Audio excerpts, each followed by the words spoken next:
Hello. Um, the last few videos I've been trying to do less pointing at stuff on the screen, just because I know these are going to be in audio format, and I think it's unfair for people that are listening to it as a podcast or just downloading the MP3s to be told to look at something on screen and they can't see it because it's audio. But that does mean that I'm looking at myself and I'm thinking, oh my god, my hair's awful and I need a haircut, which I then never get around to. So I will actually tidy myself up shortly. But that's completely irrelevant. This week I saw a tweet and it asked the question, it's one of those little sort of four answer polls, and it asked the question of do you write what you want to write, or do you write what you think will sell, or some other combination? And I was thinking about it, and ever since probably early December, I've been writing what you guys all ask me for. Yeah, I started writing Wickedly Solo in December, and I've always try and release one new product each week. And because Wickedly Solo is quite a big change from the Forged in the Dark underlying system. It took me quite a while to read it, get to play it, get a feel for what it really needs to achieve, and then write the solo rules. I think it took 6, 7, maybe 8 weeks. While I was doing that, I also started making the cut up solo supplements. Now, these were the first one took quite a while. Then they got faster and faster as I improved my automated tools, and it got to the point where I could create them in a day. It's 8 hours from first deciding what to focus on to um, finishing, and uploading the book. Or well, they're not really books; they were kind of just massive lists, 2,000 cut-up snippets, and then a spreadsheet. And the later ones had like 70 odd pages of public domain art in them. So they were quite big things. I think the biggest one ran to, which might have been Lovecraftian Conversations, ran to like 400 pages. But I didn't have to do a huge amount of manual editing. I don't have to edit H.P. Lovecraft. Although I did actually. There's a few words and phrases in the Lovecraft texts which were I simply didn't want to publish. They're not acceptable now, and so I took them out. When you're dividing something up into snippets, if a snippet contains an offensive phrase, I can just drop it, and at no point did I say it. It would have the entire text. Um, but yeah, so there was curation of the content, but there was very little writing involved. The front matter was largely the same.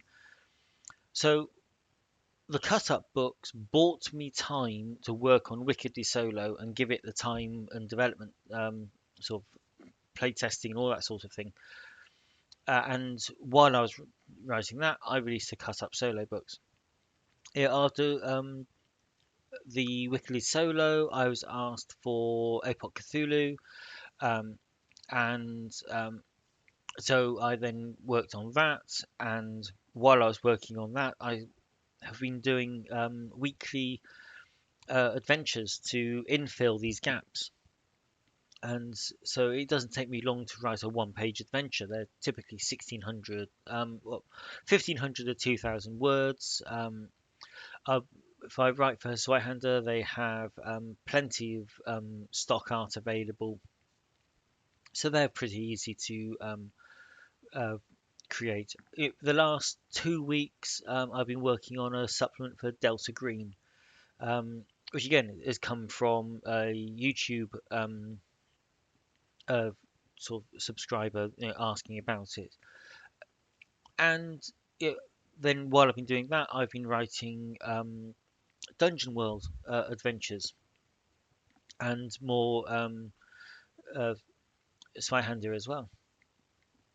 So I can keep up my regular weekly cycle by publishing adventures that the ideas come from me. They're things that I run for my group. I create them in for Rollmaster or Dungeon World, and then I can convert them to anything that's in that kind of similar fantasy style. The Rollmaster stuff converts well to Zweihander because combat in both games is pretty dangerous. So the characters are going in with the same kind of attitude of if you start a fight, you expect to die. Um, and For my own sort of solo play, I prefer something a little bit lighter, and Dungeon World fits that box perfectly. So the Dungeon World stuff is for me, the Zweihander stuff is from my group. And then if I can cross over the two by changing threat levels, that's easy to do as well. Now, I've also been asked for Tech Noir, but I can't find anyone that I can't contact the publisher for that, so I'm not sure what I'm going to do with that yet. Sword Chronicle, basically what they want is the Song of Ice and Fire Game of Thrones game solo rules, but with the serial numbers filed off. So that'll be the Sword Chronicle system. And Vaesen, the well, for me, it's the newest Free League game. So I've actually got this queue of games to create for, which it hasn't come from me at all. It's come from you know, people that read my blog, follow me on Twitter, watch the videos. And if I ever get my act together and get a podcast together, I'm sure I'll get more suggestions from them. But at the same time, these bigger projects, I'm slotting in smaller projects. And the nice thing about smaller projects is that they keep your visibility uh, on the say drive-through homepage or wherever you're promoting on your social media. You every week you can say, "Here's something new. Here's something new." I release something on a Monday and on a Friday, so twice a week. I send one email um, promoting whichever's the bigger of the two. So I'm not spamming people, but it keeps my sort of profile up there. And every new thing, now every time I release a new Dungeon World adventure, I get sales of that and the previous Dungeon World adventures and my Dungeon World solo rules. Every time I release a Zweihander adventure, I get sales of a selection of the previous ones, not all of them because there's quite a lot of them now. I think I've released something like 20 adventures for Zweihander, 16 one-shots, and some bigger pieces as well. So, small things which take a matter of hours to create once you're into the swing of it can help keep that publicity going. But what I was thinking about that tweet got me thinking about the what do you write for? Do you write for yourself or do you write for the market? And of course, I'm halfway in between. But a lot of the people I talk to on Discord and on social media are other publishers like myself. And Earl of Fife, they're trying to promote their Heroes and Hardships. It's their own system. It's there's the playtest is out, and but the best way to promote your own system is to get it up as a deal of the day. The only way you can afford a deal of the day is to have regular sales to accumulate the publisher points. And so in the meantime, you're releasing adventures. Adventures generate sales, they give you the money to pay for the development, pay for your arts and whatnot, and they generate the publisher points, which allows you to put in for deal of the day. Sadfish Games, their Atom Sworn game, I think that's Electrum now, or if it isn't, it probably will be by the end of the week. So they've got their own system, but most of what they're creating is adventures for other systems to generate the income to fund the development of their own systems.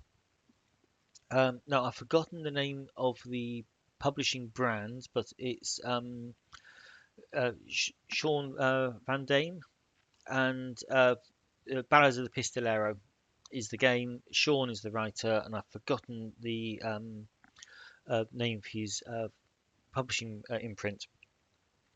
You know, I think Ballad is again it's a silver uh, metal core book, one book game, but he spends most of his time writing adventures to generate to keep the whole thing turning over to fund the arts and everything. So all of us seem to be coming back to writing adventures to fund everything. But it's a generally accepted fact that adventures don't sell very well because most game masters end up writing their own adventures um, because they can, and they want to make the game their own. Um, and if you do buy an adventure, almost no one plays it as written. You pull out the stuff you want and integrate it that way. You get it into your own game world by you taking out the bits you like and ignoring the bits you don't like. So it's quite funny that we're spending so much time writing adventures knowing that won't be played as we wrote them, or it won't sell very well at all. So that was I was started thinking about adventures then, so that's kind of how my mind was going. And for all of us that have got our own game systems, the problem with writing something generic is that no one gets excited about game mechanics anymore. It's the setting that the setting that people either want to play if you've got a good sort of franchise. The Alien game is basically just the uh, Year Zero engine with all the Alien movie stuff on top. Yeah, but the game mechanics are nothing new. Um, but it's Alien that's important. Mothership has you know, fairly basic mechanics, but it has a very evocative kind of style to it. It has an artistic style. It has a style of play, that kind of whole kind of panic and paranoia sort of thing. People get excited about the settings, not the game mechanics. And yet, most of the people I know that are writing games are writing things that are pretty generic because writing settings are absolutely tons of work. And if you write a massive setting and no one buys it, you can't really reuse it. And so I was thinking about if I'm creating all these little adventures, I could rewrite them all for my 3D system, for example, and with each one add in a page or so of world lore. So if I say the adventures in this place, detail just that little area. So as people buy more and more adventures, they get more and more of the setting piecemeal. So they can, if they were going to run it as a one shot, say, they can explain to the characters where the characters came from, what the world is like around this area, and put those nuggets into a longer document, which would then become a a, a whole setting book in its own right, because so people buy it piecemeal, and then when they do get the setting book eventually, they already know most of it, and anything they've missed out because they didn't buy every adventure, which is no surprise. All of that is there, so it's fairly quick to read. So that is another thing that I think that we could fit into adventures. Is start to build our own settings piecemeal, bit by bit, um, at virtually no cost as well, because if you're already funding the art for the adventure, then you can sort of sit your setting in that same artistic sort of view, and as long as your art style was consistent across all your adventures, when you reuse that art in the setting book, all your art's going to be consistent.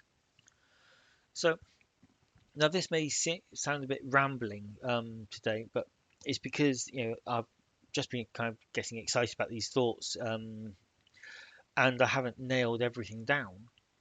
But I think this is something we can do. So you're these adventures we're all churning out to fund our projects, give us income, exposure, and they build a bigger product for free over time. So yeah, that's what I'm excited about this week, and it's something you'll start to see appearing in some of my adventures from now on. Starting from probably Friday, no Mondays. I reckon Monday's Dungeon World adventure will start to contain a bit of world lore. If it doesn't appear in that one, I'm going to produce a 3D version of the same adventure and put the world lore into that and try and build my game world that way. So that's it for this week. Hope you enjoyed it, and the audio will be on my website later today. Thank you.